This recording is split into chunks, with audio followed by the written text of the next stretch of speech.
Bon, là. Oui. Oui. Ne me demandez pas. Donc ce soir, c'est lourd. On a le plaisir de recevoir Madame Véronique Bouzou, qui a publié un livre qui a un titre un peu bizarre, Génération Treillis. Et le thème retenu pour ce soir, c'est l'engagement pour la survie de notre civilisation. La survie. On peut dire que notre société est quasiment moribonde, en état de dissociété, comme le soulignait déjà il y a près de 50 ans le philosophe Marcel de Corte. Destruction de la famille, des corps intermédiaires, et c'est le résultat implacable et logique du libéralisme destructeur de tout bien authentique. Si on veut reconstruire notre pays, il faut promouvoir des valeurs qui n'ont rien à voir avec le gestel, l'intérêt. Et dans une société, il y a en particulier deux corps qui peuvent être le modèle, l'Église et l'armée. En général, dans ces deux professions, ou dans ces deux carrières, qu'on embrasse par idéal et non pas par carriérisme. Si vous voulez que la France survive, il faut que la cellule de base de la société, la famille, devienne réellement un oasis, que la transmission de notre culture soit assurée. Or, si on regarde en l'espace de 30 ans, on peut voir que nos milieux se sont rétrécis comme une peau de chagrin. Et, comme le disait un grand moine, dont Gérard, le fondateur du Barou, qui était aussi un grand ami de l'armée, rien de pire que la trahison avec des airs de fidélité. Rien de pire. L'engagement, la plupart de nos contemporains en sont incapables. Et je le constate dans mes activités constamment. Incapables de franchir le pas pour entrer au séminaire ou pour se marier. On veut essayer, mais pas s'engager. On est incapable de donner sa foi parce qu'on n'a plus de foi. Et ça, c'est le drame de notre époque. Et peut-être nos ennemis devraient nous donner une certaine leçon. Le père de Foucault, un croyant au Sahara, voyant les musulmans fervents, ça l'a rappelé à ce qu'ils étaient et ce qu'ils auraient dû rester. Peut-être ces fanatiques musulmans pourraient vous renvoyer à votre propre lâcheté. Et peu importe l'étiquette sur laquelle vous vous couvrez. J'ai mis sur mon site, un reportage sur les jeunes veuves d'Égypte dont les maris ont été assassinés. Voir leur joie chrétienne, mais joie du sacrifice accepté, et même les enfants. On est loin de voir aujourd'hui une mère de famille pouvoir dire à son fils « Je préférais ce soir te savoir mort que d'avoir appris que tu as commis un péché mortel. » Il faut savoir que toute faute a une dimension sociale et que si la Sainte Liturgie a une force cosmique, les sacrements de Satan aussi. Et vous avez beau avoir peur de l'islamisation rampante de notre pays avec la complicité de cette pseudo-laïcité, vos peurs vont vous ramener peut-être un jour devant la réalité. Il faudra savoir de quel côté vous êtes et quel combat vous voulez mener. Et je vous souhaite un jour de pouvoir dire comme Saint Paul, j'ai terminé ma course, j'ai mené le bon combat. À vous. Écoutez, après cette entrée en matière de haut vol, non, je me sens tout d'un coup non préparé. Toute humble. Donc laissez-moi tout d'abord me présenter en quelques mots.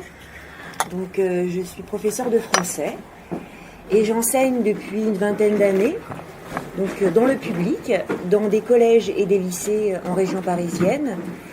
Donc j'ai fait mes armes, si je peux m'exprimer ainsi, dans des établissements classés de manière un petit peu euphémique sensible, notamment la Jolie, au Murau. Et donc j'ai enseigné devant des publics parfois totalement ghettoisés. Et actuellement j'enseigne dans un établissement scolaire où il y a une mixité sociale, ethnique, culturelle, religieuse. Et ce que m'a appris mon métier, c'est justement l'envie de m'engager et de me battre. Et face à un public difficile, un public d'élèves qui ne fait pas semblant d'écouter. Donc j'ai aussi appris mon métier. Et je suis toujours enseignante et c'est une vocation en ce qui me concerne. C'est avec un vrai plaisir que je fais cours. C'est pas toujours facile, mais j'espère pouvoir poursuivre dans cette voie. Alors l'engagement, ça sous-entend l'idée d'obligation, de promesses données, de contrats, et en totale opposition justement avec une société consumériste où l'homme est jetable et où il n'y a plus aucun sens, si vous voulez. Et il y a une forme de désespérance qu'on peut voir aujourd'hui. On ne peut pas dire que globalement la population française et européenne est foncièrement heureuse. Et donc moi, derrière l'idée de l'engagement, je pense à l'armée, bien sûr, puisque donc, frère Thierry vous a parlé bien sûr de l'engagement spirituel, l'engagement au niveau de la foi. D'ailleurs, on peut parler d'un moine soldat. Je parlerai de l'armée et je vous expliquerai pourquoi j'ai écrit Génération Treillis. Donc déjà, pourquoi Génération Treillis? Pourquoi ce livre? Il y a eu 2 déclics en ce qui me concerne. Le premier déclic, ça a été la commémoration du centenaire de Verdun, de la bataille de Verdun, au fort de Douaumont, où on voit des jeunes courir sur les tombes. Et donc, je vais vous lire les premières lignes de mon livre. Je les ai écrites avec cœur, sur le coup de l'émotion. À mon arrière-grand-père, mort dans l'enfer de Verdun. Dans l'enfer des tranchées de Verdun, sous un déluge ininterrompu d'obus, les poilus étaient loin d'imaginer qu'un siècle plus tard, on piétinerait leur sépulture. C'est pourtant ce qui s'est passé le 29 mai 2016. Ce jour-là, plus de 3000 jeunes Français et Allemands répondent présents pour honorer la mémoire de leurs compatriotes portés disparus, morts pour la patrie 100 ans plus tôt. Afin de rendre hommage à ces soldats tombés sur le champ de bataille durant les 300 jours de combats acharnés qui ont défiguré Verdun à tout jamais, ils courent. Surgissant de la forêt, ils dévalent au pas de course les allées du cimetière militaire de la nécropole nationale de Douaumont pour se laisser tomber au pied de l'ossuaire qui préserve le souvenir des combattants de la Grande Guerre, notamment à travers leurs restes mortuaires. Non contents de courir, ces jeunes Européens se prêtent ensuite à une pantomime de combat, encouragés par le rythme lancinant des tambours du Bronx. Le spectacle atteint alors son apothéose quand apparaît l'allégorie de la mort juchée sur des échasses et que cette figure spectrale vient à son tour piétiner sur les tombes. J'irai cracher sur vos tombes, donnait pour titre Boris Vian à l'un de ses romans policiers parus en 1946. 70 ans plus tard, c'est chose faite. Cracher ou piétiner sur la terre où reposent nos aïeux, quelle différence! Je me suis insurgée, si vous voulez, contre ce jeunisme qui consiste à infantiliser la jeunesse sur des sujets aussi graves. Donc il y a eu aussi un deuxième déclic, bien évidemment, c'est les attentats perpétrés sur notre sol. Et au-delà des attentats, ce qui m'a le plus terrifiée, bien évidemment, hein, l'horreur des attentats est innommable, on ne peut pas décrire ce qu'on peut ressentir, mais ça a été l'absence de réaction. C'est-à-dire, bien évidemment, les pas d'amalgame, on allume des bougies, mais surtout faire comme si de rien n'était. Vous entendez certaines personnes qui vous disent résister, c'est continuer à vivre, Surtout, ne pas remettre en cause la petite société de consommation, acheter les téléphones portables dernier cri, acheter toujours plus, consommer. Et donc, à la violence des meurtrières s'ajoutait une violence qui, bien sûr, qui n'est pas meurtrière, mais qui est une violence morale qui atteint la profondeur de notre être. C'est-à-dire, on a l'impression d'une forme de déshumanisation. Et on risque de tendre de plus en plus vers cette indifférence. C'est pas moi, c'est l'autre. On croise les doigts, finalement, j'ai pas tellement plus de chance de mourir dans un accident de voiture que de mourir dans un attentat. Moi, je l'ai plus ou moins entendu, ce discours, hein, par rapport à des personnes qui m'ont tenu ce discours, à peu de choses près. Donc, c'est terrifiant. Et donc, suite à ça, je me suis dit, mais il faut écrire, il faut témoigner, et puis, pour proposer une solution. Mon idée maintenant, j'ai écrit plusieurs ouvrages, et on dit souvent deux intellectuels assis, bon, moins loin qu'une brute qui marche, je reprends Audiard. C'est vrai que derrière le livre, il y a l'idée d'action. Je voudrais vraiment agir. Donc la plume peut être, si la plume peut être justement un moyen de faire réagir, c'est important. Il n'est plus aujourd'hui l'heure d'écrire un énième livre uniquement pour témoigner, c'est vraiment qu'est-ce qu'on doit faire. Alors que faire? Déjà, l'engagement. Pourquoi l'engagement a le vent en poupe auprès de la jeunesse? Pour plusieurs raisons. Et pourquoi l'armée, justement? L'armée derrière cet engagement. Première raison, les jeunes ont un besoin viscéral d'autorité, d'ordre et d'autorité. Il est faux de croire que les élèves rêvent d'un professeur laxiste qui fait copain-copain avec eux. C'est totalement faux. Mes élèves me le disent régulièrement. D'ailleurs, certains me disent, moi je veux rejoindre l'armée. Il y en a un qui me l'avait dit l'année dernière, ou il y a 2 ans, un élève de 3e, j'aimerais rejoindre l'armée, et je lui avais demandé pourquoi. C'était pas un élève qui avait des bonnes notes, parce que madame, moi j'ai besoin de repères. J'ai besoin de me sentir, d'avoir quelqu'un qui me dise quoi faire.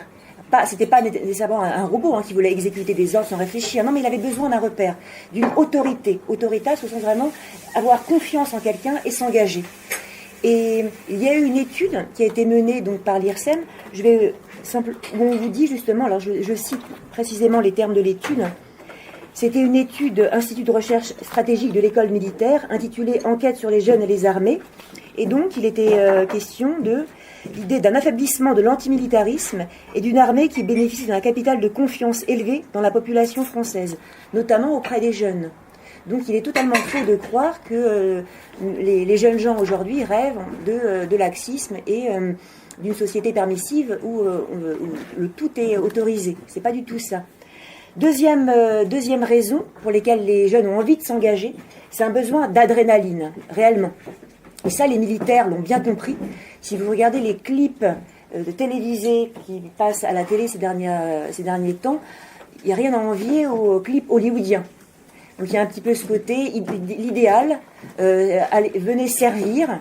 Et puis il y avait même après la tempête, le souffle. Donc il y a l'idée d'un souffle nouveau, d'une respiration nouvelle. Une troisième idée, une troisième raison pour laquelle les jeunes ont envie de s'engager, c'est le besoin d'être solidaire, d'appartenir à une famille. Dans une société justement où la famille tend à partir en déliquescence totale, on a des jeunes qui ont besoin d'appartenir à un groupe. Et j'avais discuté avec certains militaires qui disaient, vous savez, quand on est sur le champ de bataille, on se bat avant tout pour nos copains. On est prêt à sauver nos copains, sauver la vie de nos copains. Et il y a un leitmotiv aujourd'hui qui m'agace, c'est cette notion de vivre ensemble. Elle est servie à toutes les sauces, le vivre ensemble, le vivre ensemble, le vivre ensemble, comme si les êtres humains étaient des bovins qui devaient vivre ensemble, la bouche ouverte. Les jeunes ont envie de faire ensemble, d'agir ensemble, d'avoir un projet commun. Ça les motive. Qu'est-ce qu'on doit faire? Qu'est-ce qu'on va faire de notre vie? Et certains ont peur de grandir parce qu'ils sont terrifiés par le manque de sens. Il y a bien sûr une dernière raison, sans doute l'une des plus fortes, c'est le besoin de servir, d'être utile. J'ai envie de faire un métier où je me sens utile. Et ça revient souvent quand je demande à mes élèves ce qu'ils veulent faire. Moi, je veux servir. Alors, vous avez des élèves qui vous disent qu'ils veulent servir dans le social, qui veulent aider les jeunes. Parfois, une élève qui était en souffrance me disait, moi, j'ai envie de servir les jeunes qui sont maltraités. J'ai envie de m'engager, j'ai envie que mon métier, d'être reconnu, qu'il y ait du sens dans tout ça. Il y a vraiment une recherche de sens.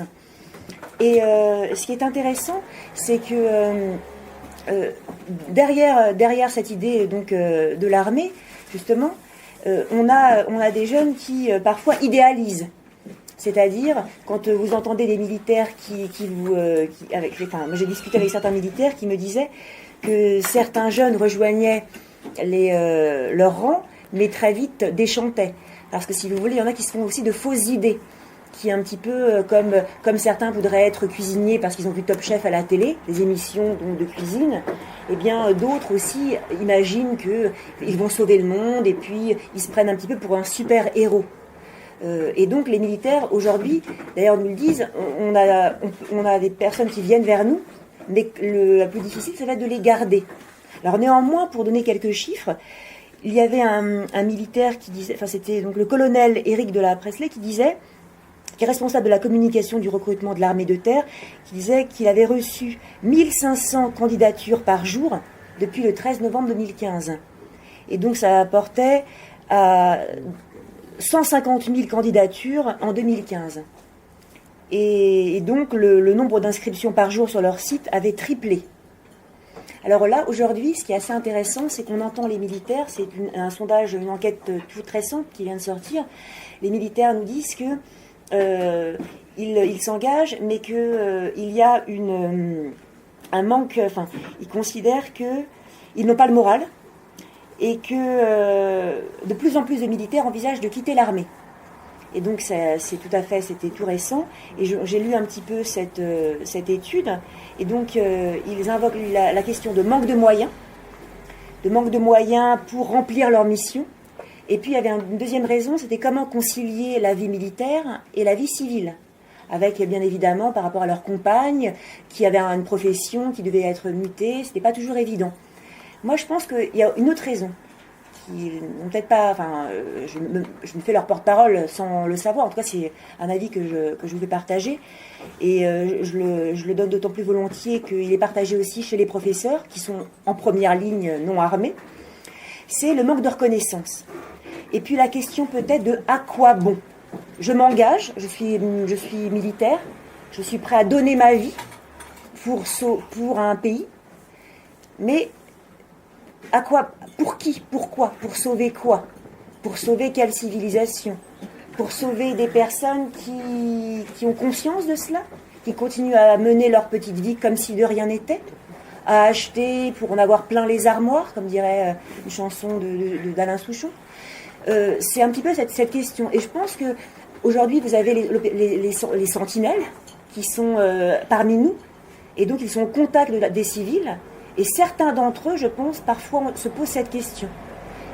Il faut, je pense, avoir une sacrée dose d'abnégation pour faire, et puis se dire, c'est encore plus beau, même si c'est inutile. C'est encore plus beau, oui, c'est ça. Quand c'est inutile, pour reprendre c'est Cyrano de Bergerac qui disait ça, c'est encore plus beau quand c'est inutile. C'est vraiment le désintéressement total. Mais c'est pas toujours facile. Eux-mêmes sont pris dans une société de consommation et puis ils finissent par se dire bon, de toute façon sauver quoi. J'avais discuté avec un collègue qui m'avait dit ça, mais parce que je suis un peu idéaliste, j'ai un petit peu envie de sauver le monde, enfin, en tout cas sauver notre monde ou sauver ce qui reste à sauver. Il me disait mais Véronique, tu veux sauver quoi? Qu'est-ce que tu veux sauver? Cette décérébration, ce langage qui n'en est plus un, ce monde de l'immédiateté. Alors j'avais répondu donc, que nous sommes quand même des héritiers et qu'on a un devoir, on ne peut pas tout brader du jour au lendemain et que peut-être qu'il y a une forme d'endormissement qui n'attend qu'à se réveiller. Et j'ai quand même un petit peu d'espoir que les choses puissent repartir. Et sinon, je ne me battrais pas et je ne serais plus enseignante si je n'y croyais pas un petit peu.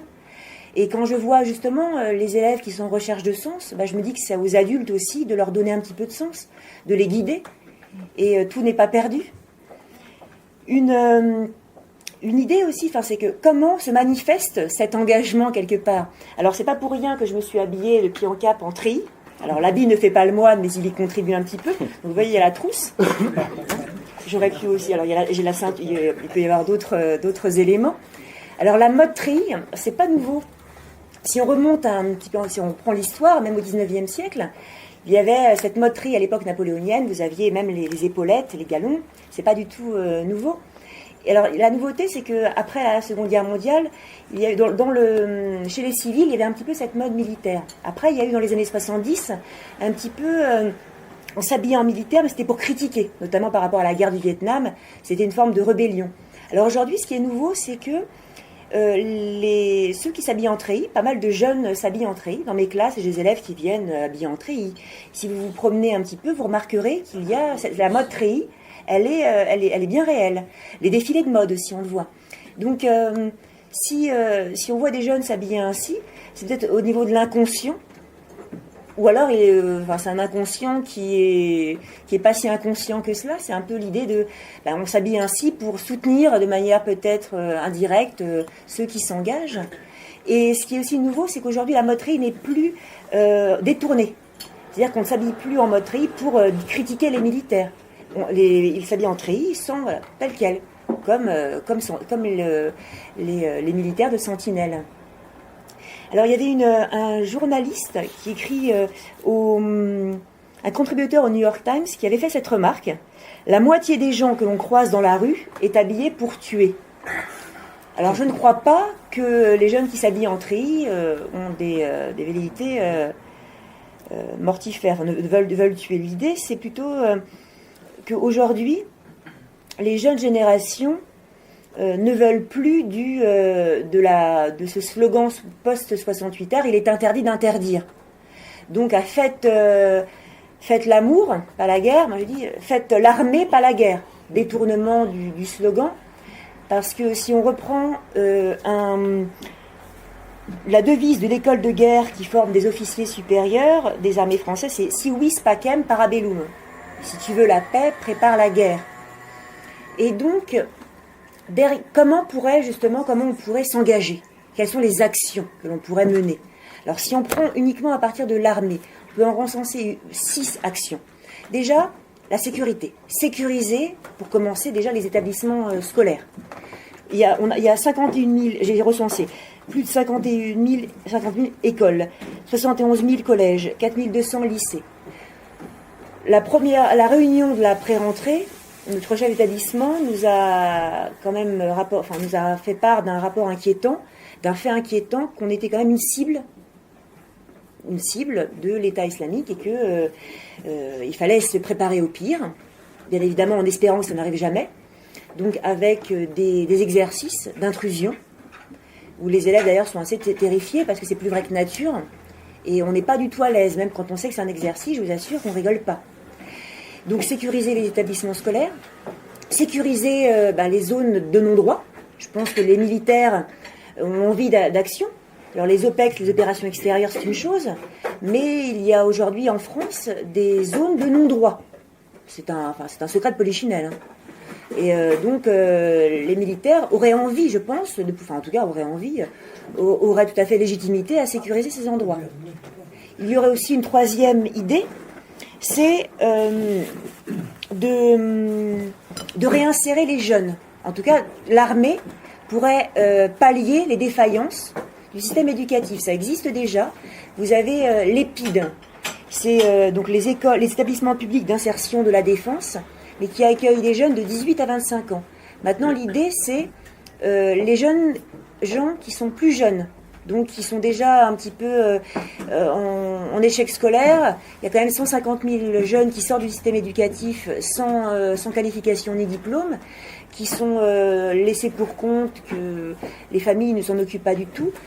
Donc on pourrait imaginer justement des jeunes, enfin en tout cas des militaires qui sont ultra qualifiés, hein, qui ont fait des études, qui sont compétents, qui pourraient venir soutenir des professeurs pour encadrer des jeunes gens.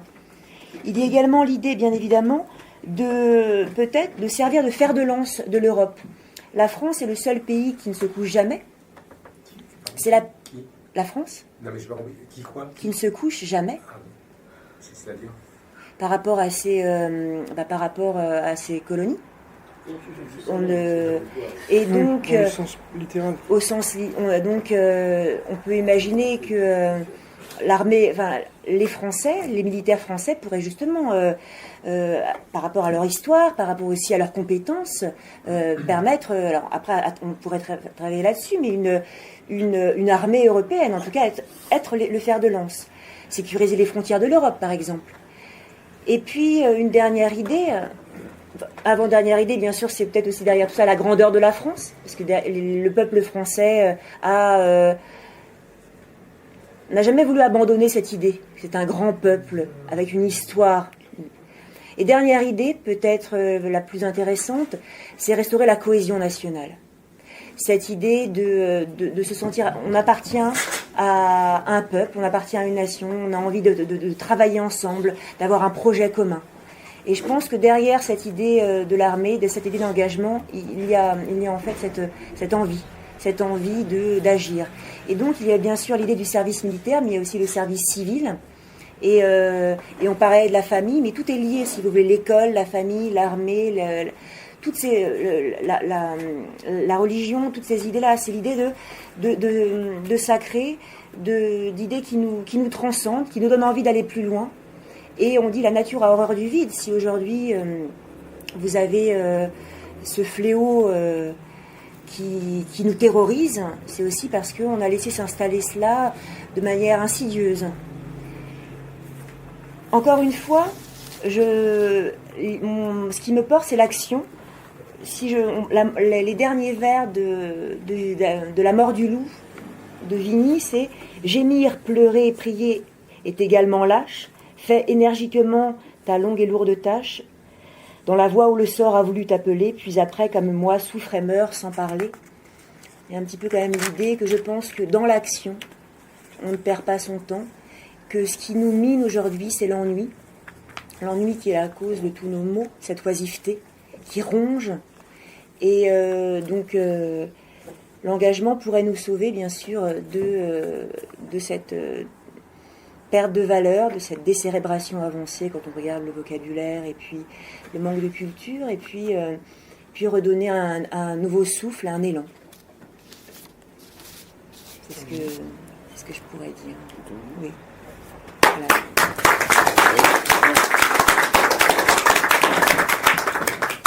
Oui. Il y a un pays qui s'est appuyé sur l'armée pour redonner le sens civique. C'est en particulier la Russie, avec les écoles de cadets, qu'elles soient d'État ou privées. Et en général, dans ces écoles-là, quand les journalistes vont interroger ces jeunes, on leur demande qu'est-ce que vous voulez faire plus tard. Ils sont très jeunes. Je veux être patriote. On est loin de ce qu'on pourrait entendre dans les cours de récréation de lycée. Deuxième remarque. Dans les écoles militaires, malheureusement, c'est passé sous les fourches godines de l'éducation prétendue nationale. Donc vous avez des fonctionnaires plus ou moins compétents de l'éducation prétendue nationale qui enseignent le français dans les Britanniques militaires et dans les écoles préparatoires. D'ailleurs, petite parenthèse, c'est comme ça que mon frère est devenu gauchiste. Grâce à l'armée. Alors, à l'époque, on était un peu sérieux, donc il avait déserté, les gendarmes s'inquiètent. Alors j'expliquais que j'étais d'extrême droiture, pour pas dire autre chose, que c'est quand j'étais professeur, et que jamais je n'aurais osé donner à mes élèves ce qu'à l'école on donnait à mon frère. Donc il y a un grave problème. Le drapeau, l'uniforme, c'est peut-être exaltant, mais s'il s'agit de verser son sang, on le verse pour qui? Pourquoi? Pour Dieu, pour sa femme, ses enfants et la patrie. Et comme le disait Baudelaire, il n'y a de noble sur terre que le poète, le prêtre et le soldat, l'interprète des dieux, l'homme qui sacrifie et qui se sacrifie. Tout le reste est fait pour le fouet. Donc des solutions, bon, les Britanniques militaires, il y a quelques années, il y a eu un scandale à la Flèche. Le côté militaire descendu, parce que les Prussiens appréciaient pas tellement leur aumônier qui aurait été certainement un agitateur politique, mais pas un prêtre. Donc ils allaient soit chez le père de Binière, soit chez nous à la messe. Enfin, le pauvre abbé, il n'avait plus personne. Et quand on a visité le Prytanée, le commandant a donné l'ordre à l'aumônier de rester bien tranquille chez lui. Et il avait fait une dénonciation dans le Canard enchaîné, tout simplement parce que dans une école laïque, hein, il paraît que la France est laïque, les Brucions faisaient les bénicités, donc c'est lui qui les a dénoncés. Et des centres de la police, et au-dessus des lits, dans les chambrées, il y a des crucifix. Alors je voyais des jeunes Brucions, je leur disais, écoutez, tromper l'adversaire, c'est pas un péché. Mettez une croix, un croissant, une étoile juive, et vous dites que vous êtes en recherche. Voilà. Est-ce qu'il y a des questions? Moi, je voulais simplement faire une petite erratum quand même. Quand vous m'avez demandé si la France ne se couchait jamais, je vous ai dit non par rapport aux colonies. Bien évidemment, les dom-toms, hein, parce qu'aujourd'hui, on n'a plus de colonies. Il y a l'Angleterre aussi qui ne se couche jamais, même beaucoup plus forte raison que nous. Hein. Il n'y a pas que l'Angleterre, il y a les États-Unis aussi. Ah oui, mais l'Angleterre notamment, c'est depuis les Commonwealth, les Dominions, c'est un empire sur lequel le soleil ne se couche jamais. Sur le 15. Non, mais surtout, l'Angleterre va quitter, en tout cas l'Europe. Donc, je pense que la France a un rôle à jouer pour sécuriser les frontières de l'Europe, c'est une évidence. Avec les compétences, les militaires sont ultra compétents. Et je pense sont peut-être sous-employés, mal employés. Vous avez dit que dans l'enseignement, vous avez joué un rôle, je pense, précis. C'est un combat, enfin, c'est pas un combat armé, mais enfin, c'est quand même une lutte pour permettre aux élèves de monter un peu au-dessus d'eux-mêmes. Enfin, c'est une relation, et que dans cette lutte, je connais un peu la question, vous êtes complètement, non pas abandonné, mais saboté, ne me dis pas trop fort, par la hiérarchie. C'est-à-dire que on ne promet pas, on met pas en valeur ceux qui cherchent une vraie relation, ceux qui combattent, ceux qui creusent leur relation avec les élèves, ceux qui leur donnent un sens. On met en valeur ceux qui sont dans Main Street aujourd'hui, n'en parlons pas. Et vous avez parlé de l'armée, dont les compétences, je dirais, militaires restent, j'en suis heureux, relativement intactes, espérons. Mais dans les deux cas, ne sommes-nous pas, trahir le terme est peut-être exagéré, mais ne sommes-nous pas mal soutenus et par les clercs, et par les ministères, et par le politique, c'est-à-dire ne sommes-nous pas finalement, on ne nous coupe peut-être pas l'herbe sous les pieds, tous ceux qui essayent de donner un sens, vous avez parlé du sens, et je pense que là vous parlez d'or, ceux qui donnent un sens à leur action, à la vie de leurs élèves, en difficulté ou non, pourquoi pas, à l'armée, tout cela ne sont pas soutenus par une architecture, par une politique au grand sens du large, je ne parle pas d'homme politique. Et là, il y a hiatus. Et que faut-il dire à ces jeunes que vous essayez de maintenir la tête hors de l'eau, que vous essayez de pousser dans la vie? Que faut-il leur dire pour pas qu'ils tombent dans la désillusion? Il faut faire un pari quand même. C'est comme sauter en parachute. Quand vous sautez et que vous savez qu'il y aura une barre fixe, vous savez qu'il y a une barre fixe, parce que cette barre fixe existe. Enfin, excusez-moi de poser le problème, mais je crois à la relation, je crois à ce que vous faites, mais après... Je vais répondre Je vais répondre une phrase après vous. Non, mais... Je vais répondre d'une manière très provocatrice. La réaction, c'est la vie. La réaction, c'est la vie.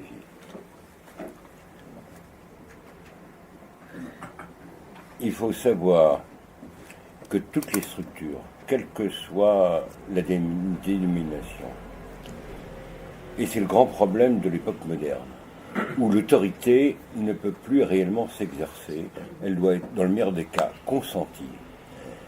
Et une des raisons, c'est pas la seule, mais une des raisons. Alors vous avez eu une conférence ici sur l'économie. La finance apatride et vagabonde mène le monde, détruit les États. Alors on peut s'amuser sur le Brexit, il faut voir tout simplement qu'il y avait deux tendances de la City qui se sont opposées, l'une a emporté sur l'autre. mais le résultat est le même. Donc, dans une société en décrépitude, il faut savoir combattre ou être un partisan. Vous voyez, si on est un chrétien, la confirmation, c'est pas un sacrement de vieille bonne famille dentée, mais c'est le sacrement du combat. Et peut-être l'énergie de la survie, on ne l'a plus. Vous voyez, si vous lisez Houellebecq, auteur que je n'apprécie pas énormément, mais quelle est le sens de son histoire, hein? C'est l'opportunisme des classes dirigeantes ou même des intellectuels. Donc tant qu'on ne reviendra pas à nos racines fondamentales, mais on est fait pour être des esclaves, soit de la banque apatride, qui détruit nos nations, nos identités, soit des dîmes. Oui, j'ajouterais une chose, c'est que il ne faut pas oublier que l'éducation, c'est avant tout la famille. Et que le rôle du professeur n'est pas le même que le rôle du père et celui de la mère. C'est-à-dire qu'on parle bien sûr d'éducation nationale, on pourrait quand même aussi parler d'instruction.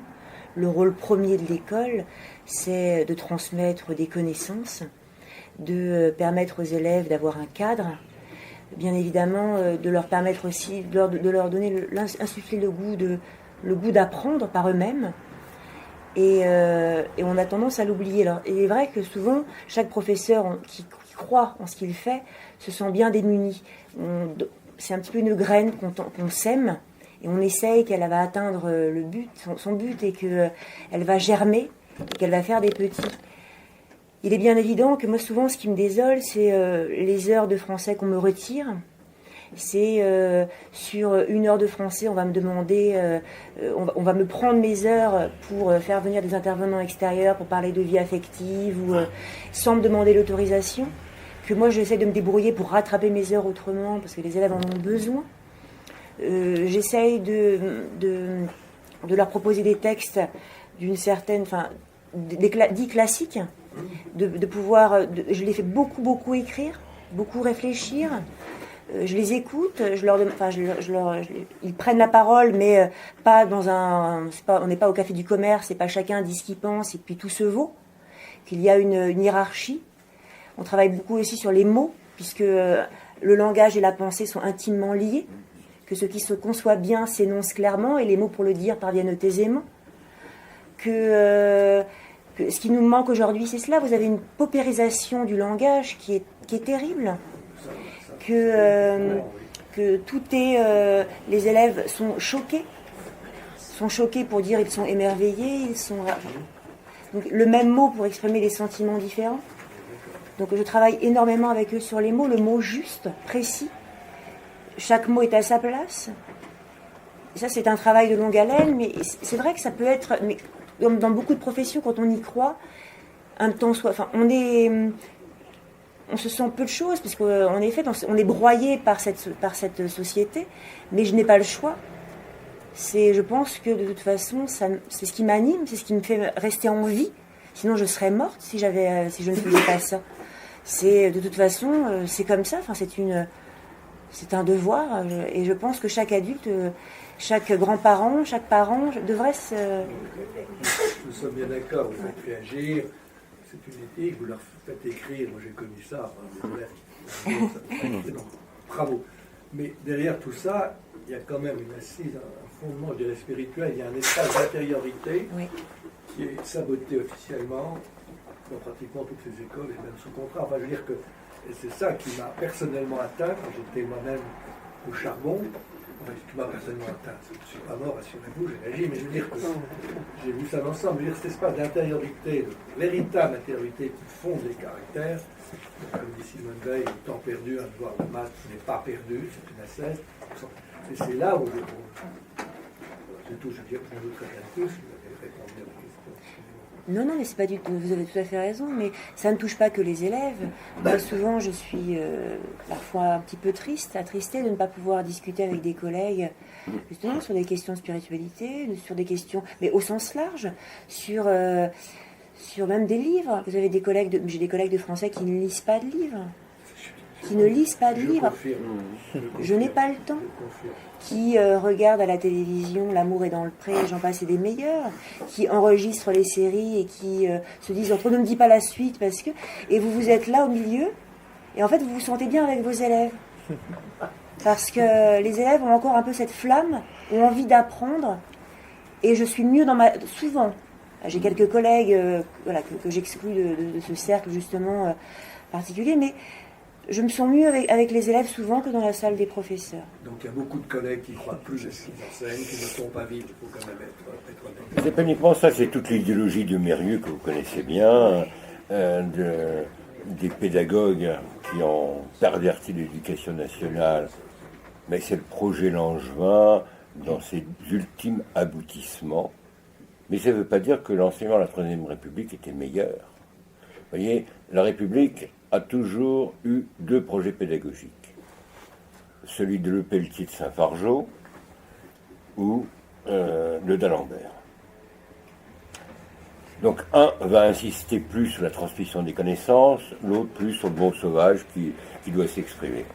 Mais c'est kiff-kiff bourricot. Tant qu'on n'aura pas renoncé aux chimères des pseudo-lumières, mais notre pays crèvera. J'en ai assez, je peux être assez violent, ça suffit. Oui, j'ai une question. En fait, j'ai juste regardé le titre de la conférence. Je n'ai pas cherché à aller plus loin, effectivement, sur qui vous êtes. Bon, j'apprends que vous êtes professeur du français. Voilà, je l'apprends maintenant. Voilà.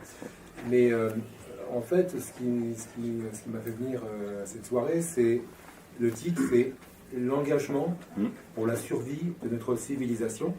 Ça me parle vraiment. C'est la raison pour laquelle je suis là.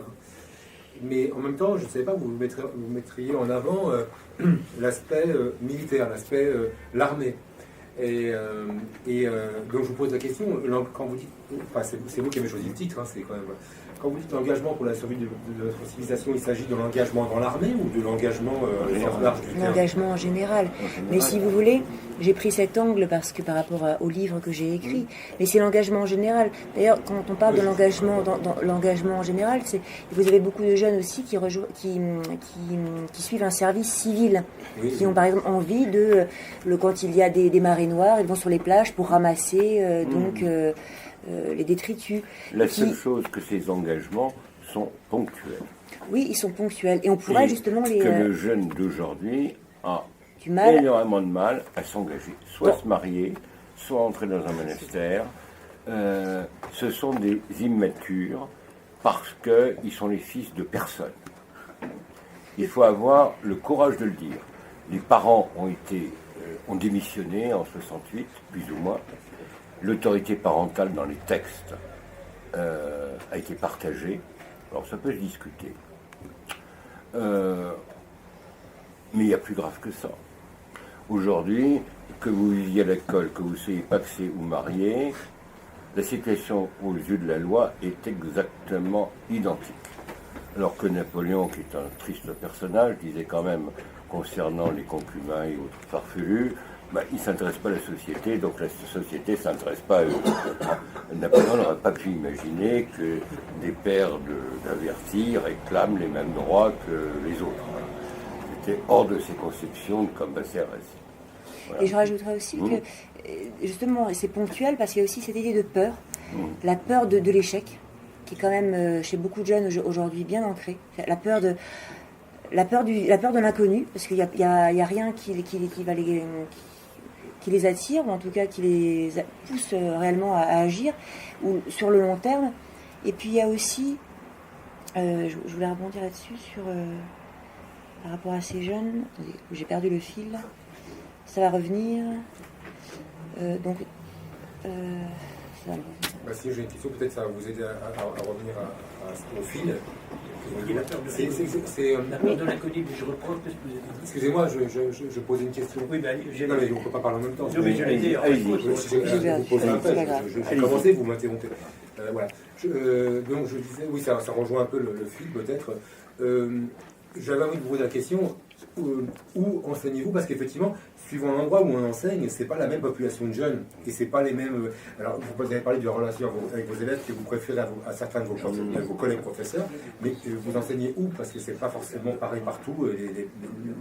La population de jeunes en question n'est pas la même à Neuilly, à La Courneuve ou à Saint-Denis. Je vais répondre. Elle a dit au début. Je pense que ça dépend essentiellement du maître. Du moins, s'il a une vocation d'être un maître. Bien sûr, ça Bon, s'il vous plaît, la vocation d'être un maître et non pas un fonctionnaire. Alors, peu importe la population, vous avez eu ici François Chemin, elle est dans un banlieue qu'on peut dire pas très favorisé. À côté de Paris, à Montfermeil, vous avez toute une série d'écoles de la seconde chance où le niveau scolaire est meilleur que dans certains quartiers bourgeois. Vous voyez, je donne encore des cours. J'ai une jeune Kabyle comme élève qui entre en 6e. Elle connaît déjà ses 3 déclinaisons en latin, est capable de faire un thème, alors que aller dans un bon lycée parisien, c'est pas sûr qu'en fin de 4e, il serait capable de le faire. Donc c'est pas une question vraiment de milieu social. Même si ça joue aussi un peu. Quand même. Oui, non, mais j'ai quand même, j'ai exercé dans pas mal d'endroits différents, avec des publics différents, et c'est vrai que derrière l'idée de maître, il y a quand même l'idée de grandeur. Maggie, c'est un grand. Le ministre est au service et le maître est quand même détenteur d'un savoir et d'une connaissance. Je crois en ce que je fais et j'ai cette flamme, cette envie de transmettre, cette envie. Et quand je dis, c'est pas que je préfère mes élèves à mes collègues, c'est pas ça. C'est que je vois chez les élèves, déjà j'excuse plus de choses chez les plus jeunes que chez les adultes. Parce que je me dis, voilà, ils sont en formation, ils sont élèves, ils sont en train de s'élever. Donc c'est à moi de leur donner le goût de s'élever. Un adulte, il est responsable. Un adulte qui refuse de lire, qui refuse d'évoluer, je trouve que c'est plus grave. Donc, non, moi, oui, vous me parlez, oui, d'engagement. Bien évidemment, société civile, si les jeunes n'ont pas envie de s'engager plus longuement, c'est parce que justement, ils sont des électrons libres dans un monde où c'est un petit peu l'uniformisation, c'est la question toujours du à quoi bon. C'est à quoi bon. Ils préfèrent rêver leur vie que vivre leurs rêves. C'est un petit peu ça. C'est-à-dire, il y a des élèves qui me disent, moi, plus tard, j'aimerais faire ceci, j'aimerais faire cela. Ils ont des modèles aussi de réussite qui ne sont pas toujours des modèles de vertu. Dans leur entourage, ils ont des gens qui sont au chômage. Donc c'est un monde de l'argent. C'est pas, c'est combien tu pèses, combien ça te pèse, et pas quelle est ta valeur intrinsèque. Il y a 60 ans, le notaire, l'avocat, le médecin ou le prêtre avaient la même formation, ou le médecin, la même formation de base, les humanités classiques. Ça a disparu grâce à Edgar Faure, et on voit que l'homme n'est plus qu'une chose. Je ne vais pas donner des exemples, mais il ne faut pas se leurrer pour des questions de commodité. Le vendredi ou le samedi, il y a un taux d'euthanasie assez important, de morts bizarres dans les hôpitaux, tout simplement parce qu'il n'y a plus le respect effectif de la personne humaine, qu'enseignait Cicéron, entre autres. Quand vous voyez des députés, des députés, c'est pareil. Oui, c'était le mot qu'employait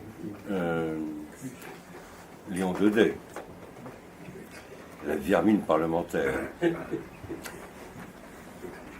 qui disent que la loi dépend de la majorité, elle n'a pas de fondement en soi. Avec le positivisme juridique, on peut tout. On peut tout. Donc la plupart des enfants sont dans des foyers soit éclatés, soit recomposés, soit ils ont tellement d'occupations qu'ils ne s'occupent pas réellement d'éduquer et de transmettre quoi, on se le demande. à leurs enfants. Donc, en fait, réellement, sans besoin de PMA, GPA, ils sont le fils de personne. Et l'État est bien content. Parce que l'État, qu'est-ce qu'il cherche à avoir? Des individus. Il suffisait de lire la prose de ce passéiste qui était Payon, où il expliquait que l'éducation prétendue nationale devait faire un homme nouveau. Hein, le vieux mythe. On voit à quoi ça aboutit. Et je pense que les adultes ont trop souvent été des missionnaires. Totalement. Et que justement, derrière l'engagement, et aussi l'engagement, bien qu'est-ce qu'on transmet aux plus jeunes. Et je pense qu'on est chacun responsable. Au bout d'un moment, il faut arrêter de dire on va rien faire, c'est à l'autre de faire. J'ai rencontré pourquoi justement l'armée, parce que bien évidemment l'armée, il y a aussi les armes, il y a aussi combattre. Ils sont prêts à se sacrifier, si vous voulez. C'est l'engagement ultime. Donc je suis allée jusqu'au bout. C'est-à-dire qu'on ne peut pas aller plus loin que de donner sa vie pour une cause. Alors encore une fois, c'est la question pourquoi donner sa vie. Après, il faut faire très attention que on tend vers la privatisation des armées ou la privatisation des forces d'intervention. Et ça va bouleverser certainement beaucoup de choses. Je ne vais pas donner certains pays, mais ils ont énormément de forces qui sont en fait des mercenaires et qui n'ont même pas l'idéal d'un Bob Denard. Ils savent pourquoi ils se combattent. Ils ont tant de milliers de dollars à la fin du mois. Point. Mais ça, les élèves sont au courant de ça. Bah oui. En français, on aborde plein de textes, et puis les élèves qui disent ce qu'ils pensent. Il n'y a pas de filtre, en fait. Et c'est vrai que par rapport à cela, ils vous le disent. Mais de toute façon, je leur avais, madame, un prof, ça gagne combien? Je leur avais dit, mais si je venais en Porsche, ça serait bien mieux. Et quand j'avais écrit un livre qui s'appelait « Ces profs qu'on assassine », pour parler un petit peu de la souffrance des professeurs dans leur travail, j'avais été invitée par les médias à l'époque, et j'aurais pu mettre un post-it vu à la télé. J'avais de la valeur parce que j'étais vue à la télé comme un produit. C'était un produit de consommation, en fait. On me voyait à la télé.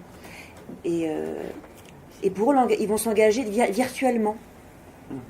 Ils le disent d'ailleurs, en fait c'est la peur. Aujourd'hui on est une société aussi de la peur. La peur de se confronter au réel. Chez les élèves j'ai aussi ça, cette peur-là. Ou alors dans le meilleur des cas, des sincérités successives. Oui. Mais on n'est plus capable de donner sa foi d'une manière irrévocable. Mais vous parlez justement aussi de l'immédiateté, que ça ne dure pas. Les écrans sont pour beaucoup aussi. C'est une société du zapping, où tout doit aller très vite. Et oui. Et donc, on passe d'une idée à une autre. J'ai envie de faire ça, puis oh non, ça me plaît pas. Finalement, je vais faire autre chose. Okay. Et les adultes sont aussi pris dans ce tourbillon. Vous êtes confronté au réel, excusez-moi de vous le dire. Vous êtes confronté au réel. Mais je pense qu'il y a beaucoup de grands-parents aujourd'hui qui doivent s'occuper de petits-enfants et qui pallient aussi les défaillances parentales. Les parents qui ne sont jamais auprès de leurs enfants, et vous avez aujourd'hui beaucoup d'enfants qui partent en vacances avec leurs grands-parents. Madame, vous avez vu ce qui se passe dans la société actuelle? Ce week-end, par exemple, j'ai vu un événement, quelqu'un qui s'est agressé, on lui piquait son sac, il y avait plein d'hommes dans le compartiment du RER, pas un s'est levé, pas un, alors qu'on était en train d'agresser une femme. Quand vous voyez la lâcheté des hommes, comment voulez-vous que ces gens-là apprennent le courage à leurs enfants? Moi, je suis issue d'une famille militaire, je n'ai jamais connu ça. Vraiment, j'ai été choquée. Aujourd'hui, on en est là. Plus personne ne se lève. On a fait un monde de l'OPEC. Et à la limite, je dirais que c'est les femmes qui ont plus de courage que les hommes. Vous êtes levés? Oui, il y a 2 femmes qui se sont levées à fin. Ils sont intervenus. Exactement. Aucun homme s'est levé. Aucun homme. J'en étais choquée. Franchement, c'est une génération d'opètes. Excusez-moi de vous le dire, mais là, vraiment, je trouve que les femmes ont peut-être plus de courage et qu'on peut plus sévères entre elles. Et je l'ai dit en face, en plus, au mec, je les ai traités de d'opètes. Moi, j'ai vu mon père, j'étais petite, dans le métro. Il s'était levé, il me tenait la main. Donc c'est vrai que mon père s'était levé. J'ai cette image-là Non, après, c'est un souvenir fugace, mais je sais que... Mais madame, les deux jeunes filles qui se sont fait assassiner dans le train, je suis sûre qu'elles ont vécu la même chose. Je suis sûre qu'il y avait des gens autour. Combien se sont levés pour leur porter Entre aide? la première et la seconde, il y a eu un hiatus. Que la première, il passe, mais la seconde, les gens étaient... À la gare de Marseille. Je suis sûre que c'était le même concours de C'est circonstances. les gens ont eu partir. Oui, et puis, mais est-ce que vous êtes au courant quand même qu'il y a eu une enseignante, je n'ai pas noté son nom ici, qui a soutenu une politique qui avait parlé en parlant de l'assassin de ces deux jeunes filles, de martyr. Oui, Et il y a une professeure qui l'a soutenue. oui. Et moi, je réclame moi, j'aimerais que cette professeure ne soit plus enseignante. Parce que si elle soutient, il faudra qu'elle démissionne. C'est intolérable. C'est intolérable. Parce qu'on peut imaginer si elle tient ce genre de propos, ce qu'elle peut dire à ses élèves. Oui, Donc, mais là, il y a quand même des choses. Moi, j'aurais eu un élève qui avait fait soutenu, je leur ai dit que vous n'êtes plus dans ma classe. Il m'aurait dit le recteur viendra, ce sera bien. Et si les collègues de cette professeure la mettaient en dehors, c'est-à-dire que si on ne réagit pas contre des choses qui dépassent en temps de bord, parce que là, tu ne fais plus partie, le recteur peut te mettre, nous, on te refuse du lycée. C'est quand même des réactions qu'on peut avoir. Moi, je suis assez d'accord avec vous. Je pense qu'il y a des cas de conscience, c'est-à-dire qu'on est aussi responsable et que si on tient des beaux discours et puis qu'ensuite au quotidien on se comporte comme des lâches, le discours n'a plus aucune valeur. Encore une fois, je pense que c'est important, des petits actes, mais d'être droit, on va dire, la droiture, et puis franchement d'agir en fonction de notre conscience. L'engagement, c'est ça aussi, c'est d'agir en fonction de notre conscience. Je me rappelle en 98. Alors, les vrais hommes, aujourd'hui, on les cherche. Excusez-moi de vous le dire, hein. Mais on les cherche. Et bien souvent, j'étais dans les conférences politiques, ce sont les femmes qui se sont levées. Et les mecs regardaient par terre. Et les militaires sont... Politique, au niveau. Oui. On leur envoyait quelques vérités en pleine face, ils ont baissé les yeux, et ce sont les femmes qui se sont levées. Les femmes sont moins lâches. Mais en 98, il y avait un professeur qui racontait les tournants dans son CES, qui était un peu naïf. Enfin, l'inspecteur d'académie de Seine-Saint-Denis l'a traité publiquement de méchant raciste. Je me suis élevé, moi à l'époque, une lettre passée, j'ai pu lever contre l'inspecteur traitant de tous les noms. Ma lettre passe quand même. Mais bon, je trouve que. Mais c'est vrai que devant ce genre de réaction absolument inimaginable, on ne s'est pas levé en masse. Alors que le professeur faisait dénoncer une situation qui existait dans certains CES, je n'insiste pas sur les faits. Mais les premiers ouvrages que j'ai écrits datent de 2005. Il n'y a rien à, malheureusement. Enfin, j'ai abordé des sujets qui sont d'actualité aujourd'hui. J'ai joué les Cassandres, mais malheureusement, comme Cassandre, condamnée à prédire l'avenir, et personne ne la croit. Enfin, c'est exactement ça. Et encore, aujourd'hui, face au réel, quand même, les mentalités évoluent. Parce que c'est un petit peu, mais à ce rythme-là, on est mal parti. Mais en effet, ça évolue quand même auprès de collègues. C'est vraiment une rééducation complète de la société. Ça prend du temps. Il faut changer beaucoup de choses. Ça prend du temps. Il faut que les adultes prennent le goût du risque. Et moi, le titre de mon dernier livre, c'était « Je suis une prof réac et fière de l'être ». Parce que, de toute façon, à partir du moment où vous parlez d'autorité, vous êtes un vilain réactionnaire. Mais pareil, j'avais parlé de réac au sens de réagir. C'était de la provocation, bien évidemment, de réagir. C'est-à-dire que je réagis, je m'engage parce que je suis vivant. Et je trouve l'apaisement dans l'action. Sinon, on devient fou, on perd la raison. L'engagement pour ne pas perdre la raison. Aujourd'hui, on se sent démuni. Et on est là, on attend d'être les prochaines cibles, on attend d'être les prochains sur la liste, on attend la fin sans réagir. Et si j'écris un prochain livre, ce sera plutôt un livre testament pour les générations futures qui nous demanderont des comptes. Non, peut-être qui nous demanderont des comptes, mais pourquoi vous n'avez rien fait ? Qu'est-ce qui s'est passé ? Pourquoi vous n'avez rien fait ? Vous étiez au courant que vous aviez devant vous cela. Qu'est-ce qui s'est passé ?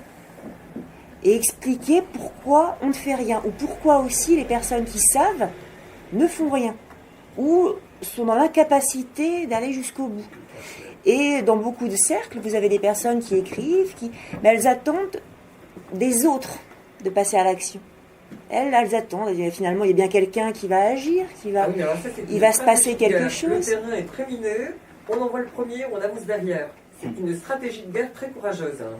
Oui, c'est ça. Raconté par Clavel à 14-18, Henri Barbus, un soldat se lève et dit à l'attaque. Un petit soldat rien du tout, tout le monde le suit et il gagne une tranchée. Il faut quelqu'un déclenche la mayonnaise.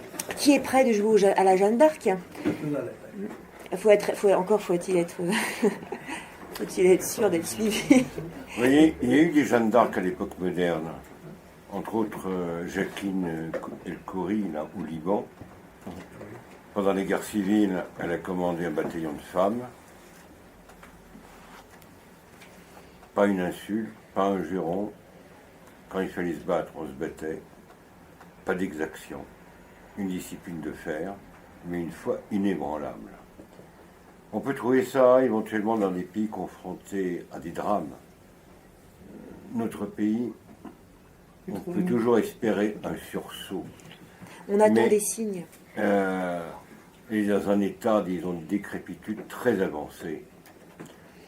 Et on voit très bien certains sujets qui peuvent fâcher l'ordre mondial, les maîtres du monde actuel, même par des réactionnaires, ne sont plus abordés.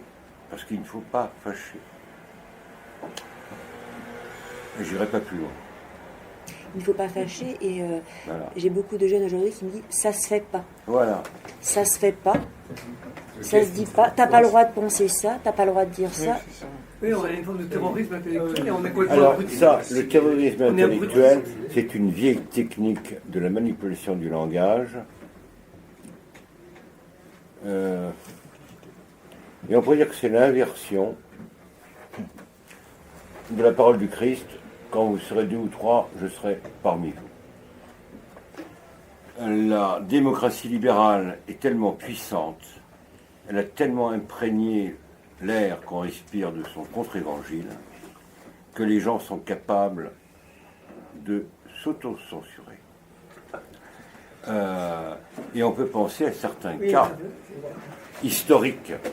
Par exemple, Azef, qui était à la fois un agitateur communiste ou révolutionnaire dans la période 1905 en Russie, et en même temps un des hauts gradés, même un des responsables de l'Okhrana. Donc il jouait exactement sur les mêmes tableaux. Il y a eu peu de gens comme lui, mais il y en a eu quelques-uns.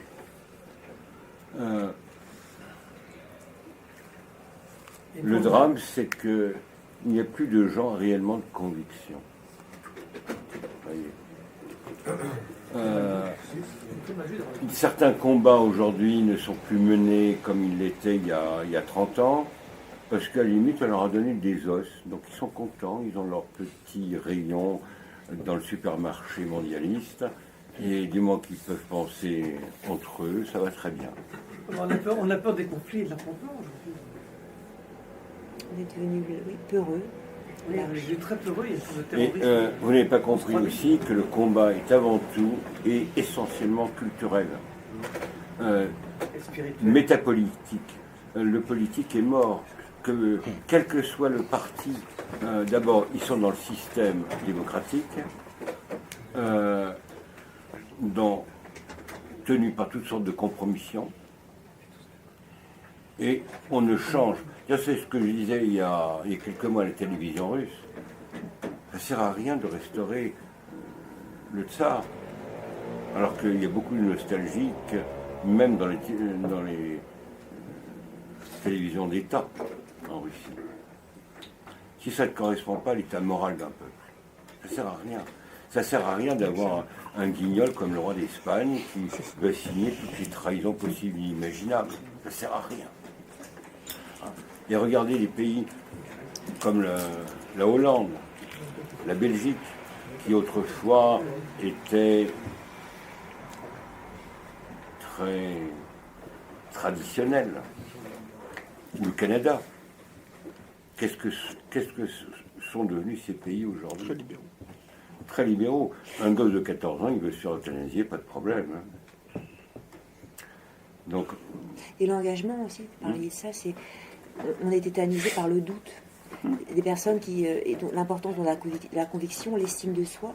Je vaux quelque chose, non, ce n'est pas vrai, je ne suis pas uniquement un produit de consommation jetable, je ne suis pas un être asexué qui vit dans un citoyen du monde. Enfin, non, et à partir quand vous insinuez le doute dans l'esprit d'une personne, elle est totalement tétanisée. Elle ne va plus agir. Elle n'est même plus persuadée d'agir pour le bien commun. Vous avez plongé dans le vivre ensemble. Vous avez vu la conception qui se trouve derrière. C'est la négation de beaucoup de choses. Vous avez compris. Oui, et le vivre ensemble. Le déracinement, la race n'existe plus. Enfin, c'est un truc. Les gens, mais il n'y a plus de repères. En effet, là, c'est complètement une déstabilisation complète. C'est ce qui est voulu. Quand on leur impose des choses comme ça, comment voulez-vous que les gens tiennent debout? C'est pas possible. Mais alors, ce qui se passe, c'est que c'est voulu, ou peut-être à un certain niveau. Mais je peux vous dire que ceux qui répètent vivre ensemble, ils répètent ça de manière pavlovienne. Ils savent même pas ce qu'il y a derrière. C'est-à-dire que. Et on ne leur explique pas. Non, mais je parle des adultes qui disent je vais faire un projet, et dans le projet, c'est marqué objectif pédagogique, vivre ensemble. Ils entendent par vivre, c'est du bouli-boulga, c'est du n'importe quoi, c'est la bouillie, c'est de la... On a travaillé là-dessus en philo-politique. J'ai entendu un discours que j'avais jamais entendu de ma vie. Alors, les races n'existaient pas, il n'y avait plus de culture, plus de racines, enfin un truc complètement hallucinant. Si les races n'existent pas, il n'y a pas de racisme alors. Le fameux vivre ensemble, c'est ça en fait. Non, je ne suis pas tout à fait d'accord. Je prends un exemple. Récemment, sur Facebook, j'ai vu qu'un prof avait repéré une affiche dégradante sur les gens qui étaient contre la PMA. L'affiche était dégradante, on se moquait d'eux, de leur mœurs et tout ça. Et c'était affiché en salle des professeurs. Et j'ai dit, mais pourquoi le professeur qui a vu ça n'a pas réagi? Car quand les gens arrivent à ce niveau de bassesse, on peut quand même leur envoyer en pleine gueule. Je veux dire que s'ils avaient réagi en salle des profs, dans cette affiche des gras, ils sont quand même fragiles en face pour arriver à de telles ignominies. C'est-à-dire que ce n'est pas l'enfant qui est considéré comme quelqu'un protégé, c'est la bassesse, la plus pure, la polémique. Donc quand même, on peut réagir. Si on réagit, ils sont fragiles. Ils sont de la bassesse et fragile, attention. Alors évidemment, il y a des risques, évidemment, moi, je suis d'accord avec Thierry, tout ce qu'il dit, c'est très bien. Il y a les médias, il y a tout ça, mais quand même, on peut réagir, au moins dans certains cas. Regardez sur Facebook, cette histoire, c'était sur... je ne sais plus chez qui j'ai vu ça, peu importe la personne... j'ai vu ça. Mais il y a beaucoup d'hypocrisie, si vous voulez. Quand vous les mettez dans certaines contradictions, ils sont incapables de réagir. Je prends un exemple. Ma chef d'établissement m'a demandé de participer à une journée sur la prévention à la radicalisation. J'y suis allée, j'ai rencontré des personnes de bonne volonté qui avaient envie à leur niveau de faire des choses. Enfin, je veux dire, il ne faut pas non plus, parce qu'elles sont confrontées à une question qui est difficile. Et puis il y avait donc des comédiens à qui on avait demandé de faire une petite pièce participative pour sensibiliser les élèves sur les dangers notamment de la manipulation sur les réseaux sociaux. Et donc, ils nous ont dit, on a pris une jeune fille qui a été, en fait, embrigadée par une secte d'ONG. Donc, je leur ai dit, mais attendez, secte ONG, ça existe, c'est Éveil 24. Et pourquoi vous ne prenez pas un exemple concret? Je lui ai dit, une jeune fille qui part en Syrie, c'est du concret, les élèves comprennent très bien. Je lui ai dit, vous savez, mes élèves, il ne faut pas tourner autour du pot, ils vont considérer qu'on les prend pour des imbéciles. Ah mais non, on ne veut pas d'amalgame. Je dis, mais pas d'amalgame entre quoi et quoi? Donc vous sous-entendez que des élèves musulmans on ne pourrait pas leur parler donc, de l'État islamique sous prétexte que... Donc vous mettez quelque part, ça veut dire que vous sous-entendez que ils sont tous pareils. C'est vous-même qui créez les amalgames en voulant... C'est paradoxal, on est en plein dedans. On ne va pas parler aux Allemands des nazis parce que... c'est amalgame. Et c'est tout le temps comme ça. Vous avez des discours parfois néocolonialistes aussi de certains syndicalistes qui parlent à des élèves d'origine immigrée. Moi, c'était le cas quand j'étais à Mantes-la-Jolie il y a quelques... Mais c'est honteux. C'est honteux. On va vous aider plus parce que quoi, vous êtes débile. parce que la seule, soit vous êtes réellement handicapé mental et là on va vous aider plus parce que vous avez une déficience physiologique, soit on va vous aider financièrement parlant parce que vous avez des problèmes financiers, mais sinon on a tous un cerveau, on peut s'en servir. Et donc je déteste en fait cette hypocrisie. Le mal se part de beaux habits, et quand vous tenez un discours de vérité, les élèves le savent. Et c'est aussi pour ça que ça se passe bien avec mes élèves, parce que je suis sincère, je peux me tromper, je leur dis. Et ils le sentent. Et je crois que c'est aussi l'engagement, parce que c'est vrai que vous avez raison, j'en ai peut-être pas à parler assez, que l'engagement c'est aussi s'engager. On va s'engager auprès de quelqu'un en qui on a entièrement confiance, qui est la figure de l'autorité. Je m'engage parce que je suis une personne en qui j'ai entièrement confiance. Et j'ai envie d'avancer. Et les figures d'autorité aujourd'hui, elles sont rares. Oui, alors c'est pour ça qu'effectivement, tout à l'heure, j'apprécie ces paroles parce que j'avais un peu craint, et d'ailleurs c'est toujours présent, je crains toujours un peu d'ailleurs, je pourrais avoir des sujets, de cet aspect que je trouve un peu cette idéalisation de l'armée. Et ça m'inquiète, ça me fait peur. Je vais vous dire pourquoi. Moi je n'ai rien contre l'armée, j'étais dans la marine, j'ai fait l'école des fusiliers marins commando, j'ai embarqué sur un porte-hélicoptère très connu, un navire qui a été le phare de la marine française, la Jeanne d'Arc, qui a été démantelé il y a environ 3 ans. J'étais spécialiste de l'armement, m'occupais de sécurité à bord, je n'ai rien contre l'armée, voilà. Soyons clairs. Maintenant, le frère Thierry parlait des cadets de Russie, mais il y a aussi des cas où, en Allemagne, dans les années 30, où on crée les sections d'assaut, les SA, puis plus tard les fameuses sections de sécurité, les SS. Il y a plus récemment, avec leurs uniformes, etc., voilà, c'est cet embrigadement militaire, paramilitaire et militaire. Il y a bien sûr toutes les dictatures d'Amérique latine, où des cas comme Pinochet, Lazare, Franco, enfin au Portugal, Lazare, Franco en Espagne, et où on met toujours un homme qui est là pour sauver l'ordre moral et la République. Vous voyez ce que je veux dire, on est bien dans le même contexte, là, contre cette dérive laxiste. Mais qu'est-ce qui se passe? Il se passe l'horreur. Qu'est-ce qui torture dans les camps, dans les prisons en Syrie? C'était militaire. Donc, je pense que, et là je rejoins ce que disait le frère Thierry, s'il n'y a pas un changement culturel profond dans la société, c'est pas la peine de mettre un pseudo, personne hégémonique qui va tout remettre de l'ordre, mais en fait il faut un changement réellement à la base au niveau de la société et l'éducation. Et là, ce que vous faites est un très bon exemple. Mais voilà, c'était attention. Alors déjà, pour vous rassurer, la première chose, moi j'ai maille à partir avec l'autorité. S'il vous plaît. Et c'est vrai que j'avais rencontré plusieurs militaires, je leur avais dit, vous savez, c'est quand même paradoxal d'écrire, en ce qui me concerne, un livre sur l'armée. Si on m'avait dit ça dans mes classes en Hippocagne en quête, que j'écrirais des livres sur l'armée, on se serait moqué de moi, parce que les professeurs sont quand même, on est le public le plus irrévérencieux qui soit. Et bien sûr, derrière ça, il y a un peu l'homme providentiel, l'homme qui va sauver le monde, qui va nous sauver. Dans le livre, justement, y a plein, derrière la génération triste, il n'y a pas que les armes, enfin je parle pas que de ça, c'est plus général, c'est-à-dire que c'est la cohésion nationale, c'est le lien entre les générations, les plus jeunes qui vont aider les anciens qui vont aider donc il y a tout cela. C'est une révolution culturelle. Oui, et pareil, à la fin, je précise bien aussi que on pourrait envisager la société civile travailler avec les militaires, avec des garde-fous.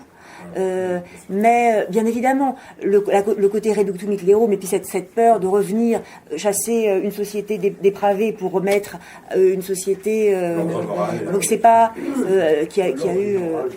Mademoiselle, arrivée au niveau de la sélection, il y a une sélection, malheureusement, malheureusement, c'est comme ça que ça se fait, il y a une sélection qui est faite, il y a un départage, déjà les gens vont dans des écuries, voilà, suivant leurs compétences, et j'en parlais encore dernièrement avec un énarque, on disait on a été formés dans certaines écuries, on ne sait même pas exactement dans lesquelles, on s'en rend compte qu'après, et c'est même pas nous qui les avons choisis.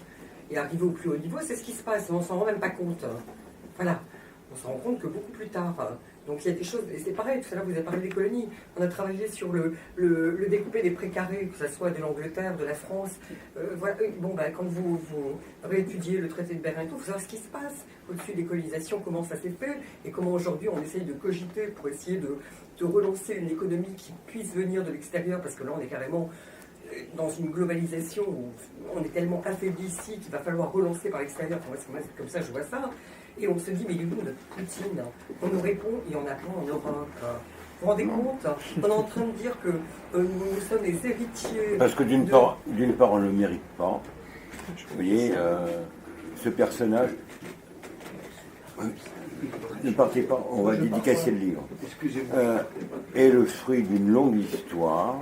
Et on peut dire, mais ce n'est pas le sujet de ce soir, que ce qu'a subi la Russie a été une épreuve de purification.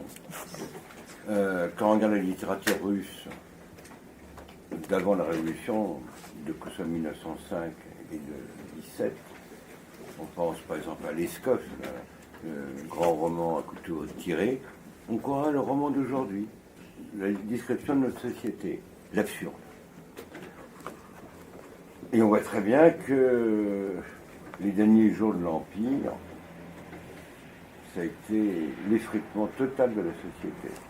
Même le haut état-major a fait pression sur l'empereur, et à la limite c'est anecdotique pour qu'il abdique. Mais le communisme, ou ce qui s'est passé en Russie, est une sorte de chape de plomb, malgré les horreurs des goulags et tout ce qu'on peut imaginer. L'excellence dans l'éducation a été maintenue.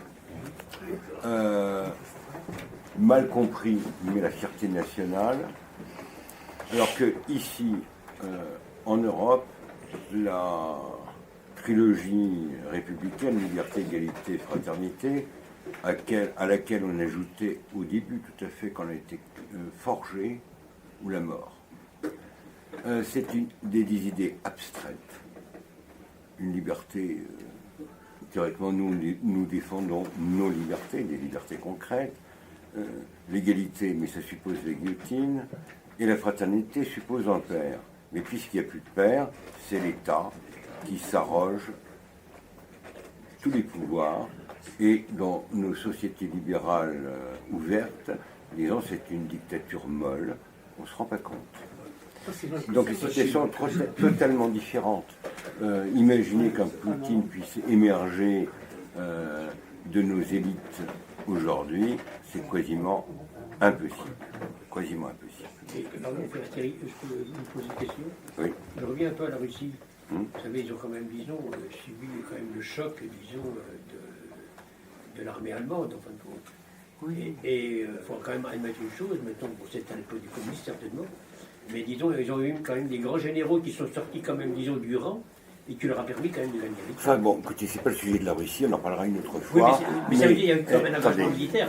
La plupart des généraux russes de l'armée rouge étaient d'anciens officiers tsaristes. La majorité. La majorité. Dans l'armée blanche, il y a eu de tout. Et même pas forcément des gens favorables à l'Empire. Il y a eu de tout. L'ossature de l'armée rouge, au départ, après il y a eu des plus rouges. Mais c'est des officiers tsaristes qui étaient passés par les écoles militaires tsaristes. Donc la situation n'est pas comparable. Alors mon père, ça veut dire qu'ici, nous en Europe, on n'a pas un niveau de stratégie aussi élaboré que les Russes. C'est la question qui se pose là. Mais non, parce que, écoutez, la Russie, le sujet n'est pas la Russie, c'est l'engagement. C'est la maladie morale. En Helsinki, quand il est arrivé, il a vendu le pays à l'étranger. Il y a une chose, parce qu'on parle de choses, on n'a aucune autorité spirituelle des évêques et tout ça. Ils sont tous soumis à liberté, égalité, fraternité. On n'a aucun réveil de ce côté-là. Non, mais ça, c'est normal, c'est global. C'est le problème de l'Occident. Regardez la Merkel. Pour se faire réélire, ou du moins président des réélections, elle a fait passer subrepticement le mariage gay. Bon, Et on lui souhaite beaucoup de gaieté, d'ailleurs. Mais non, mais c'est pas réjouissant. C'est vraiment pas réjouissant. Parce que et on voit très bien que les jeunes Allemands sont incapables d'engagement. Mais d'ailleurs, regardez aujourd'hui. Aujourd'hui, le nombre de mariages, soit religieux, soit même à la mairie, uniquement à la mairie, est inférieur aux Pax et aux gens qui vivent à la colle. Le mariage n'est plus une institution, ce n'est plus qu'un choix. Il y a un choix temporaire qui est soumis à l'intérêt, à l'utilité des contractants pour un temps donné. Il n'y a plus l'idée de quelque chose de sacré, d'irrévocable. Hein. Encore qu'avait gardé plus ou moins Napoléon en le vidant de son sens. Et je pourrais, par rapport à l'engagement, c'est vrai que c'est une notion dont je n'ai pas parlé parce que c'est vrai que je l'ai abordé dans d'autres livres, c'est la détestation de ce que l'on est. On parlait d'Emmanuel Scolaire et autres, cette idée de repentance, qu'on est coupable de naissance, que toute notre histoire est à jeter, qu'il n'y a rien de bon. Et comment voulez-vous que moi j'ai des jeunes qui viennent aussi, qui ont des origines différentes, comment voulez-vous que les jeunes aiment ce que l'on est si nous-mêmes on n'est pas capable d'être fiers de notre histoire, de notre culture, de notre langue? Ils ont besoin aussi d'avoir des modèles. Non, ça c'est une hypocrisie. Non, parce que c'est pas une hypocrisie du tout, parce que vous avez aujourd'hui des manuels scolaires où c'est que de la repentance, c'est que de la victimisation. D'accord. Et alors, les économistes, on va leur dire il faut que les pays africains restent sous la coupole de l'Occident pour servir leurs intérêts. Non, mais on met en place des dictateurs. Non, mais je vous parle pas de ça. Là, je vous parle vraiment. C'est un autre sujet. C'est autre chose. C'est vraiment les élèves. Moi, ils adorent quand je leur dis la langue française est belle. On lit tel poème. Ah oui, et on a les meilleurs ingénieurs. On est bons. Et ils ont besoin d'entendre ça, que pas, on est des bolos, nous les Français. Donc il faut être fier. Ils ont besoin de ça. Et ils ont envie de s'engager si on est fier de ce que l'on est. Ça ne veut pas dire que, bien sûr, encore une fois, hein, il y a la légende et puis il y a la réalité. Mais ils ont besoin de ça. Comment vous faites avec la mixité ? Comment ça avec la mixité ? C'est pas tout à fait Quelle mixité ? Quelle mixité ? Quand vous avez une mixité avec des gens qui viennent des pays nord-africains, oui. c'est pas la même histoire. Moi, alors je vais vous répondre à une phrase. Les derniers défenseurs de Rome n'étaient pas des Romains, c'était des Berbères, des Ibères. Ils avaient la culture, le génie de Rome, et dont nous avons hérité pendant longtemps. C'était parcere subjectis et debellare superbis. On épargne les vaincus, on les assimile, on leur donne notre culture, les orgueillons, on les écrase. Et parmi mes meilleurs élèves, les meilleurs élèves que j'ai pu avoir, c'est quand même des élèves qui sont maghrébines. Oui, oui. Et qui et donc, encore une fois, je ne veux pas ce discours. Pour les filles, soyons clairs. Parce que les filles, justement, elles doivent se sortir de cette état-là. Mais au-delà de ça, c'est-à-dire que je pense qu'il faut dépasser, qu'il faut... voilà, soit on décide d'agir ensemble et puis de trouver des solutions. Alors pareil, pourquoi prendre le biais de l'armée? Non pas que j'idéalise du tout. Hein. Bien sûr, moi dans mon éducation, je fais des études, je connais l'histoire. L'idée c'est pas de tomber dans la barbarie. C'est de dire voilà, les politiques ont échoué. Si on attend que chaque individu lambda fasse quelque chose, ça va être compliqué. Donc, essayez de donner une impulsion. Et l'impulsion, par rapport à tout ce qui se passe aujourd'hui, on voit des sentinelles. Derrière l'idée de sentinelle, il y a quand même l'idée de protection. On peut faire quelque chose. L'armée, ça n'a plus. Enfin, les militaires français aujourd'hui sont très proches des civils, ont des compétences encore une fois dans plein de domaines, hein, que ce soit dans l'informatique, faut pas croire que ce sont des brutes épaisses. Sanguinaires avec le couteau entre les dents et qui vont venir nous égorger. Hein. C'est pas aujourd'hui, c'est pas les barbares. Les barbares venaient du nord d'ailleurs. Donc quand on assimile, c'est pas Et mon père, vous avez fait des études de religion Ce ne sont comparée. pas eux. Vous avez fait des études de religion comparée avec l'islam.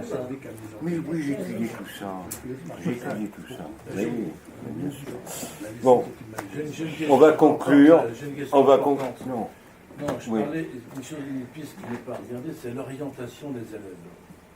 Et ça, c'est quelque chose qui devrait permettre d'intérioriser et de les rendre eux-mêmes, de se rendre eux-mêmes. Là, c'est une piste j'ai pas utilisée, ça fait chez 3 garçons. Pour les orienter, c'est pas évident. Et là, comment on fait? J'en ai parlé même. Dans le livre, il y a un chapitre où je parle de ça parce que je suis professeur principal de troisième aussi.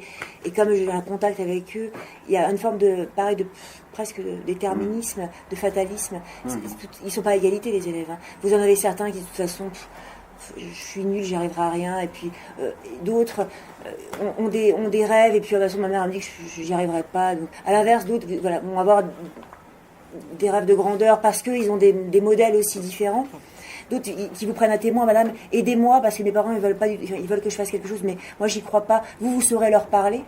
Donc il y a toute cette question. Et puis pareil, en France, il y a cette idée que la voie générale est la voie technologique, mais on dévalorise le travail manuel. Et cette peur de dire si tu ne fais pas des études intellectuelles, c'est que tu es un bon à rien. Enfin, il y a cette idée chez les élèves aussi. Si ils ne vont pas en voie générale, c'est un échec. Ils considèrent ça comme un avilissement. Alors, et ça va être dur hein, de remettre ça aussi. Justement, c'est qu'avec l'orientation faite sérieusement, ils se connaissent mieux eux-mêmes. Bien évidemment. Qu'ils ont leurs objectifs et qu'ils construisent leurs rêves avec ça. Moi, je commence avec ça avec eux. Ils parlent. Non, mais c'est vrai, enfin, je leur demande d'essayer de faire leur auto-portrait, avec ce qui est très difficile, avec leur autocritique, hein, vraiment, on sépare, hein, donc le positif, les points forts, les points faibles, et puis de travailler là-dessus, leur expliquer que l'erreur n'est pas grave. Que c'est persister dans l'erreur qui devient une faute. On dit mais l'erreur c'est ce qui permet de rebondir, c'est que je prends l'escalier, c'est que si je ne me trompe jamais, je ne progresse pas, c'est parce que je vais me tromper que je vais monter les marches. Donc il y a toute cette idée encore une fois la peur qui tétanise. Vous avez vu la classification de grandes écoles, comment elles ont chuté. Et en économie, voilà ce qu'on lui dit. On a baissé le niveau scolaire parce qu'on sait pertinemment qu'on va mettre des jeunes sur un marché du travail sans déboucher.